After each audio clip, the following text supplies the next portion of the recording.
नमस्ते। Hindenburg case के बारे में कुछ कहना चाहूँगी।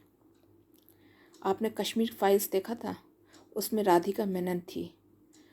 उसके आतंकवादियों के साथ सांठगांठ थे और वो देश विरोधी गतिविधियों को बुद्धिजीवी अंदाज में अंजाम देती थी। हमने संसद में एक बहुत ही विद्वान मेंबर ऑफ पार्लियामेंट को मोदी जी और अदानी को गाली देते हुए सुना है। ऐसे लोग 15-15, 20-20 साल विदेशों में बिता के आए हैं। इनके वहाँ पे क्या ताल्लुकात रहे होंगे हमें नहीं पता। ऐसे लोगों का देश विरोधी गतिविधियों में इस्तेमाल किया जा सकता है कि नहीं, ये भी नहीं पता। ये सोचने की बात है और पब्लिक खुद ही समझ ले। मैं एक बहुत अहम मुद्दे की तरफ आपका ध्यान आकृष्ट करना चाहती हूँ। ये जो शेयर मार्केट है, इसको लेके इतना हवा मचाया जा रहा है। खास करके एबीपी आनंद जो है, ये भय का माहौल तैयार कर रही है। जा जाके माइक ले लेके लोगों के पास जाके पूछना, माहौल बनाना, पब्लिक ओपिनियन बनाना, ये सब हो रहा है। ये 1611 में एम्स्टर्डम में शेयर मार्केट की शुरुआत हुई और बहुत धीरे धीरे ये बढ़ा और बॉम्बे स्टॉक एक्सचेंज 1875 में शुरू हुआ है। यानी ये हमारे देश में 100 साल 150 साल पुराना है, मतलब बहुत ही नया कुछ है। शेयर मार्केट हमारी अर्थव्यवस्था हजारों साल पुरानी है। हमें सोने की चिड़िया कहा जाता था। 1875 में शुरू हुआ एक शेयर मार्केट पे हमारी अर्थव्यवस्था पूर्णतः निर्भरशील नहीं हो सकती है। और सच तो ये है कि देश की कुल आबादी का 3% हिस्सा भी शेयर मार्केट में हिस्सा नहीं लेती है। तो आप बताइए, ऐसी हालत में अगर शेयर मार्केट में कुछ थोड़े समय के लिए उछाल या गिरावट आए भी तो ये पूरी अर्थव्यवस्था को कैसे प्रभावित कर देगी, इतने बुरे तरीके से, जैसा कि संसद में समझाया जा रहा था। आप और हम दोनों ही समझ रहे हैं कि हमारी अर्थव्यवस्था की जड़ें इतनी गहरी है, इतनी पुरानी है कि कई कई मुसीबतों को पार करके भी हम डटे हुए हैं। तो फिर माहौल क्यों बनाया जा रहा था संसद में? तो आप इसे अच्छे से समझिए। ये जो पाकिस्तान की आर्थिक परिस्थिति बहुत ख़राब हो गई है, इसे कैसे भी पाकिस्तान को बचाना है, मुसलमानों को। और पाकिस्तान और बांग्लादेश में बैठे मुसलमानों ने पाकिस्तान के निर्माण में उतना ज़्यादा योगदान नहीं दिया था जितना हिंदुस्तान में आज जो बैठे हुए मुसलमान, उनके पूर्वजों ने। और आज भी उन पूर्वजों के वंशधर आज के जो मुसलमान हैं, वो अंदर ही अंदर किस तरह से इस विपत्ति की स्थिति में पाकिस्तान को समय दिया जाए कि वो निकल ले जैसे तैसे और पाकिस्तान का अस्तित्व बना रहे। कुछ भी ऐसा ना हो कि पूरा का पूरा पाकिस्तान या उसका एक छोटा सा हिस्सा भी भारत में विलय हो जाए। इस हेतु ये प्रयासरत है। इनके पास बाहर से पैसा आ रहा है कि नहीं पता नहीं, सीआईए भेज रहा है कि नहीं पता नहीं, खाड़ी से आ रहा है कि नहीं पता नहीं, लेकिन देश के भीतर तो इनको पैसा मिल ही रहा होगा। अब इनकी अर्थव्यवस्था इतनी सुदृढ़ हो गई है, हमारे हर उद्योग धंधों पे इन्होंने ऐसा कब्जा जमा लिया है कि इनके पास देश के भीतर भीतर ही तब फंड है कि ये सब कर सकते हैं। दारुल उलूम और ऐसे बड़े बड़े मदरसे और इन जगहों से ना ये पूरे देश में चुपचाप एक खबर फैला दे रहे हैं। फिर हमारे भीतर के बैठे कुछ ऐसे लोगों जो कि विदेशों में रह के आए हैं और जिनकी सांठगांठ हो सकती है, और एबीपी आनंद जैसे संवाद माध्यम, मैं पहले से ही आपको कई बार आगाह कर चुकी हूँ एबीपी आनंदों के बारे में। इस तरह के संवाद माध्यम ऐसे लोगों को ये साथ में ले रहे हैं और एक चुपचाप से एक ऐसा माहौल बनाने की कोशिश कर रहे हैं कि भारत की आर्थिक स्थिति एकदम ख़राब हो गई है, हम एकदम रसातल में जा गए हैं। यानी कि एक साइकोलॉजिकल वॉरफेयर है। ये एक मानसिक रूप से हमें कमज़ोर करने का तरीका है। हमें एक समय अवधि के लिए इतना कमज़ोर महसूस कराया जाएगा कि हम अपने आप को पाकिस्तान के समतुल्य समझने लगेंगे। हमारी अर्थव्यवस्था, हमारी सब कुछ पाकिस्तान के समकक्ष, उससे भी नीचे गिर जाएगा। और ऐसा करके एक विपरीत परिस्थिति से पाकिस्तान जब तक उबर नहीं जाता है, उसके भौगोलिक अस्तित्व को बनाए रखा जाएगा हमारे ही लोगों के जरिए। ये इनका काम है और हिंडनबर्ग को इसीलिए उछाला गया है। और विदेशों में रहे कुछ मेंबर ऑफ पार्लियामेंट जो बहुत उचकते हैं, बहुत बुरी तरह से काम कर रहे हैं, उनको देख के समझ में आ रहा कुछ तो मामला है।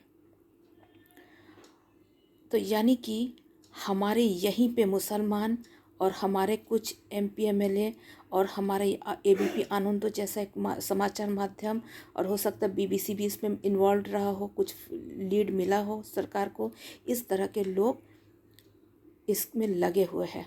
यानी पाकिस्तान का कोई भी हिस्सा टूट के हमारे साथ विलय न हो जाए, या पाकिस्तान का ही अस्तित्व न मिट जाए और पाकिस्तान भारत में न विलय हो जाए आगे जाके, ये सुनिश्चित करने के लिए शायद, मुझे संदेह है, हिंडनबर्ग वाले मामले को उछाला गया है और हमारे भीतर के लोगों का इस्तेमाल किया गया है और फंडिंग हुआ है भीतर के ही मुसलमानों से। खैर, हम इसे छोड़ देते हैं। एक और बात बताती हूँ, बंगाल एक संवेदनशील प्रदेश बन चुका है और इन लोगों की शरण स्थली बन चुका है। बंगाल का जब निर्माण हो रहा था तो बात उठी थी कि पूरा का पूरा बंगाल एक साथ एक अलग राष्ट्र बनेगा।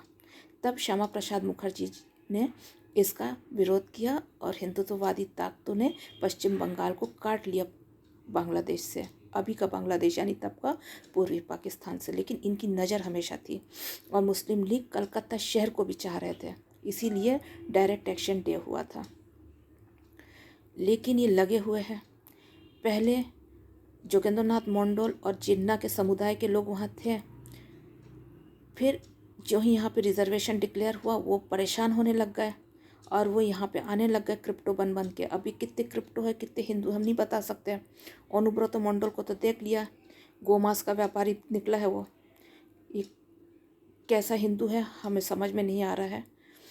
खैर, तो मुसलमान गरीबी की वजह से सीमा पार करके घुसने लग गए यहाँ पे। क्रिप्टो लोग प्रताड़ित होकर आने लग गए वापस मनुवादियों के पास प्रताड़ित होने के लिए, क्योंकि आरक्षण डिक्लेयर हो गया था यहाँ पे। करते करते इनकी जनसंख्या काफ़ी बढ़ चुकी है।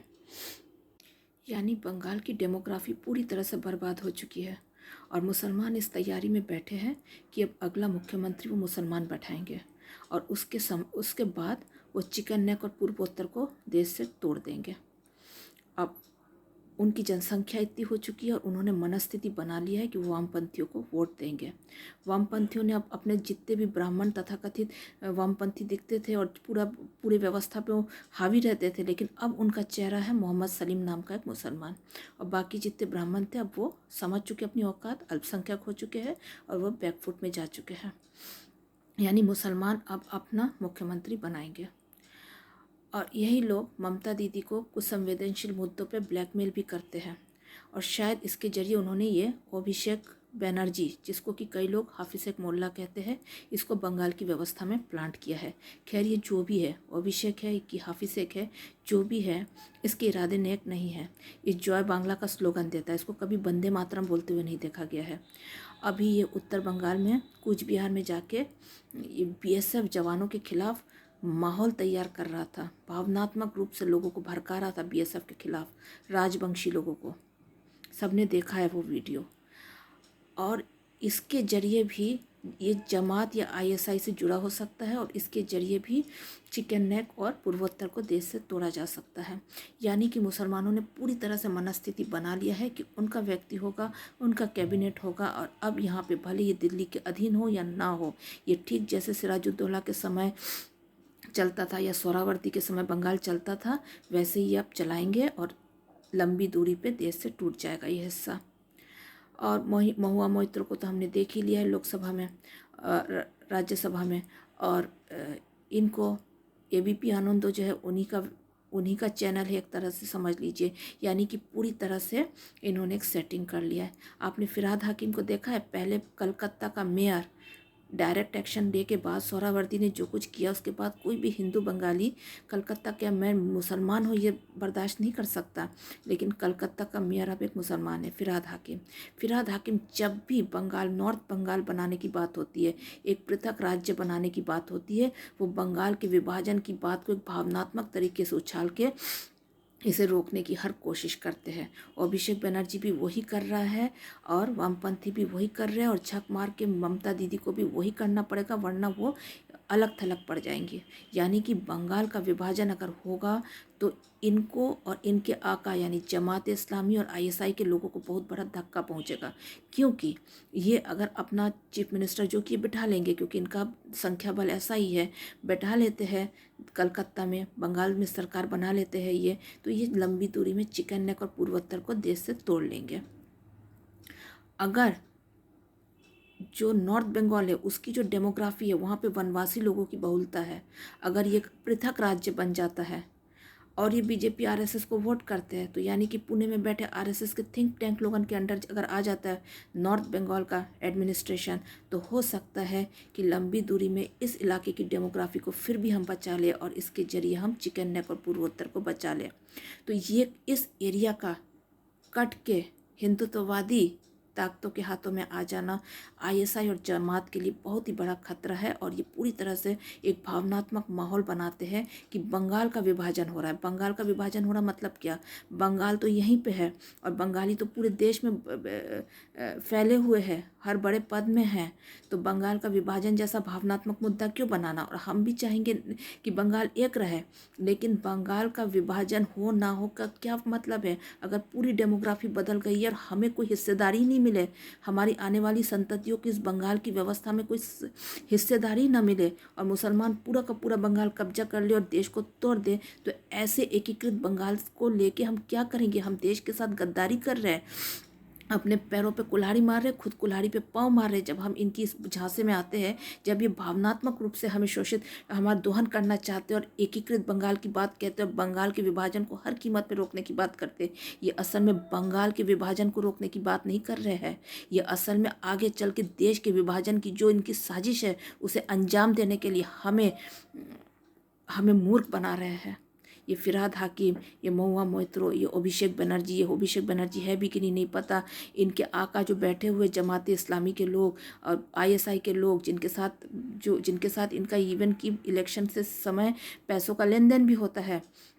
और फिर वामपंथी लोग, इनका यही है कि किसी भी तरह से बंगाल ना टूटे, क्योंकि इनके आका जो आईएसआई और जमात के लोग हैं वो नहीं चाहते असर हो। तो अब मैं बंगाल के विभाजन के हक में या विरोध में नहीं बोल रही हूँ। मुझे जो समझ में आया मैंने बता दिया कि डेमोग्राफिक परिस्थिति के चलते अब कलकत्ता में मुसलमान मुख्यमंत्री बन सकता है, बनने की पूरी संभावना है। मुसलमानों ने ममता दीदी को बहुत ही गंदे तरीके से गालियां देना शुरू कर दिया है, उनको एक तरह से ब्लैकमेल कर रही है। एक महिला है, उनको ब्लैकमेल कर रहे हैं और इस सब के चलते ये आराम से अपनी सरकार बना भी ले सकते हैं। ये पंचायत इलेक्शन में आपको बहुत कुछ समझ में आ जाएगा। और बंगाल का विभाजन होना चाहिए नहीं होना चाहिए, ये तो देश के कर्णधारों को कोई कड़ा निर्णय लेना पड़ेगा। लेकिन इतना तय है कि अगर नॉर्थ बंगाल नहीं बना तो जमात और आईएसआई के लोगों को बहुत आसानी होगी आगे चल के बंगाल, पूर्वोत्तर और चिकन नेक को देश से तोड़ के माँ भारती का एक और विभाजन को फलीभूत करना। आप चिंतन मनन करें। वंदे मातरम।